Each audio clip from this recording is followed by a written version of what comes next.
से जुड़िए और फिर देखिए हम बीजेपी का क्या करते हैं। উপস্থিত আছেন আমাদের প্রদেশ কংগ্রেসের প্রাক্তন সভাপতি, প্রাক্তন সাংসদ শ্রী প্রদীপ ভট্টাচার্য মহাশয়, প্রাক্তন মন্ত্রীও ছিলেন। উপস্থিত আছেন আমেথি থেকে জেতা কিশোরীলাল শর্মাজি, যার নাম আপনারা জানেন, কিশোরীলাল শর্মাজি।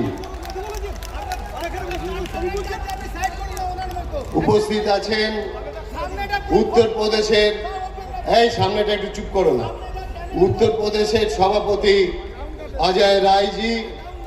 অজয় রায়জি এখানে আছেন। মোদিজিকে হারিয়েই দিয়েছিলেন, মোদিজি জিতেছেন, ফার্জি ভোটে জিতেছেন। অজয় রায়জি is here, he is our pride. Kishorilal শর্মাজি ইজ আওয়ার প্রাইড। উপস্থিত আছেন। आप देखिए, मैं आपके सामने खड़ा हूं, मैं बेल पे हूं, मेरा घर छीन लिया,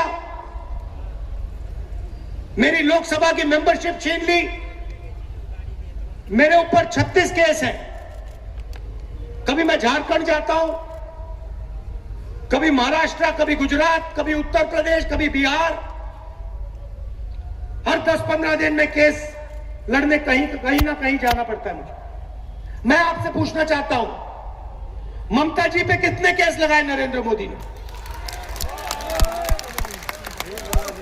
ममता जी का कितने घंटे इंटेरोगेशन हुआ?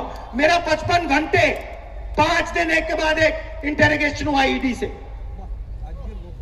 ममता जी पर कोई आक्रमण नहीं होता, ना सीबीआई, ना ईडी, ना कुछ।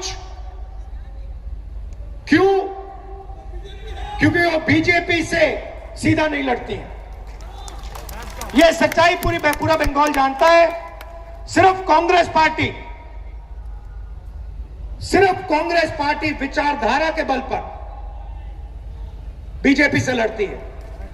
24 घंटा नरेंद्र मोदी कांग्रेस पार्टी पर, राहुल गांधी पर, खड़गे जी पर आक्रमण करता रहता है। बंगाल के चुनाव के वक्त नरेंद्र मोदी आकर ममता जी पर आक्रमण करता है, मगर आप देखना बंगाल का चुनाव खत्म होगा, नरेंद्र मोदी ममता जी के बारे में कुछ नहीं कहेगा। क्योंकि राहुल भैया,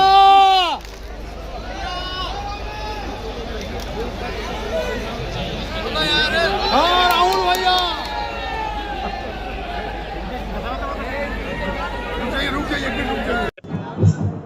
ওয়েলিংটন জুট মিলের ওখানে চটকলের লোকেদের সঙ্গে চৌপাল করে বসেছিলেন। চটকলের কি অবস্থার পরিণতি কি সেটা জানার জন্য, সেটা আমি অর্গানাইজ করেছিলাম।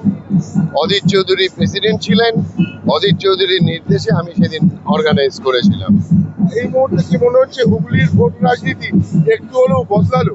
অনেকটাই মনে হয় বদলালো। কোন বেসিসের ওপরে বলছেন? মানুষ যেটা চাইছিল রাহুলজির থেকে, সেই ভাষণটা মানুষের কাছে উনি পৌঁছে দিয়েছেন, এই মুহূর্তে মেসেজটা পাঠিয়ে দিয়েছেন। এই মুহূর্তে রাহুল গান্ধী আপনাদের ওপর কি দায়িত্ব দিয়ে গেলেন?